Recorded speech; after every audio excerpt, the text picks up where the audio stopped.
आपके चरणों में कोटि कोटि प्रणाम। महर्षि, प्रभु ने सृष्टि की रचना कर दी, परंतु दुख की रचना क्यों की?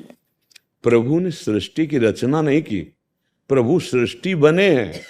वासना वासुदेवस्य वासितम भुवनत्रयम् सर्वभूत निवासोस्मि वासुदेव नमोस्तुते। भगवान ने अपनी इच्छा प्रकट की, वेद कहता है एकोहम बहुश्यामा, और वही फैल गया जड़ चैतन्य के रूप में। बस तुम्हें दुख इसलिए मिल रहा है कि तुम भूल गए हो, अपने स्वरूप को भूल करके मानव देह को मैं मान करके भोगों में विचरण कर रहे हो, मनमानी आचरण कर रहे हो। तो प्यारे, खेत में बमूल बो और दाग छुहारा पाओ, कभी ऐसा हुआ है कि भाई बोया तो था बमूल लेकिन दाग छुहारा खाने को मिले? अगर आपके कर्म बिगड़ गए तो अवश्य में भोक्तव्यम कृतम कर्म शुभाशुभम। भगवान ने दुख की रचना नहीं की है, भगवान ने तो सुख की रचना की है। तुम भगवान के अंश हो तो देखो लिखा, ईश्वर अंश जीव अविनाशी चेतन अमल सहज सुख राशि। तुम्हारा स्वरूप सुख राशि है, तुम्हारे स्वरूप में अभाव है ही नहीं, और शरीर कभी पूर्ण हो ही नहीं सकता, ये कामनाएं ही कामनाएं। तो शरीर में मैं को स्थापित करने के कारण अपने स्वरूप को भूल गए, इसलिए अब दोषारोपण होने लगा कि भगवान ने ऐसा क्यों किया। हो कौन तुम? हम आपसे पूछें आपका परिचय, आप कौन हो, तो आप क्या उत्तर दोगे? प्रभु के अंश। उसको क्या भाव है? सच्चिदानंद है वो तो। नैनम छिंदन्ति शस्त्राणि नैनम दहाति पावका न चैनम क्लेदयन्त्यापो न शोषयति मारुता। अग्नि की ताकत नहीं उसे जला दे, किसी दिव्यास्त्र की ताकत नहीं उसे छेद दे, वायु की ताकत नहीं को उड़ा दे, जल की ताकत नहीं, फिर उसको दुख कैसे हो सकता है?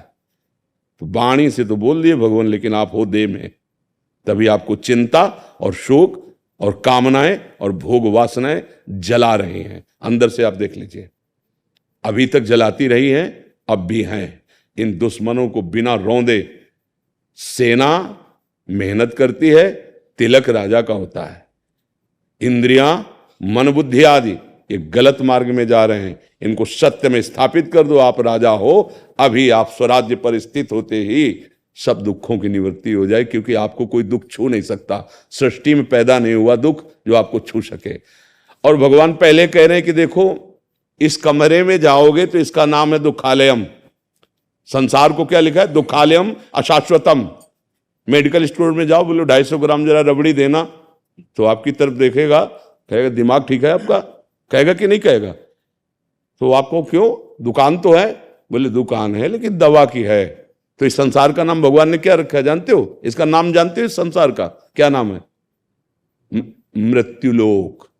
मृत्यु माने मरना, माने कसाईवाड़ा, सिद्धिवाद, सिद्धवाद। कसाईवाड़े में जितने पशु होते हैं ना, उनको भी दाना चारा दिया जाता है, नंबर पे कटता है।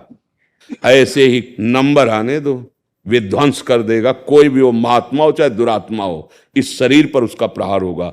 अगर जीते जी शरीर से रहित हो जाओ तो काल का कोई प्रभाव नहीं। तुम कालातीत हो, तुम अविनाशी हो, चैतन्य घन, तुम्हें कोई मार ही नहीं सकता और इसे कोई बचा नहीं सकता, चाहे जितना बड़ा तपस्वी हो, क्योंकि इसका नाश असंभावी है। ये मरेगा, ये जाएगा। अब दुख किस बात का? अज्ञान का, कामनाओं का। ऐसा हो जाता तो ठीक है, ये मिल जाता तो ठीक है, ये भोग लेता तो ठीक है। इसी का नाम अविद्या है, यही दुख है। तो भगवान ने तो पहले लिख दिया दुखालयम अशाश्वतम। अब वहां आप गए, बोले हमें सुख दे दो, तो वही दशा है जैसे ग्रंथालय में या मेडिकल औषधालय में जा करके आप मिठाई मांगो, इसका नाम दुखालय है। किसको? जो भगवत विमुख है और जो भजन करने वाला है, तो दसों दिशाएं उसके लिए महासुखमय हो जाती हैं। भगवान का नाम मंगल भवन है। नाम जपोगे, भगवान के आश्रित रहोगे। आश्रित का मतलब जानते हो क्या है? भगवान के विरुद्ध आचरण ना होना आश्रित कहलाता है। सेवक वही जो स्वामी के विरुद्ध आचरण न करे। श्री कृष्ण अनुकूलेन प्रतिकूलस्य वर्जनम। अब आपको कोई दुख हो तो बताओ, हमें कोई दुख है क्या? दुख किसको होता है? मन को होता है। और मन हमारा जहां ठिकाने में लगना चाहिए। ठाड़े बैठे परे उताना, कबीर काहे हम राय ठिकाना। ठिकाने पे है पक्का, न मृत्यु का भय है न रोग का भय है, और किसी का कोई भी चाह नहीं, भय नहीं। ऐसे मस्त रहते हैं। क्यों? क्योंकि मन प्रभु ने ले लिया। अगर मन डॉक्टर त्वगेंद्री से अलग करवा दे, औषधियों के द्वारा उसे बेहोश कर दे, सारा खेल मन का है। त्वगेंद्री तो है ही, लेकिन वो इस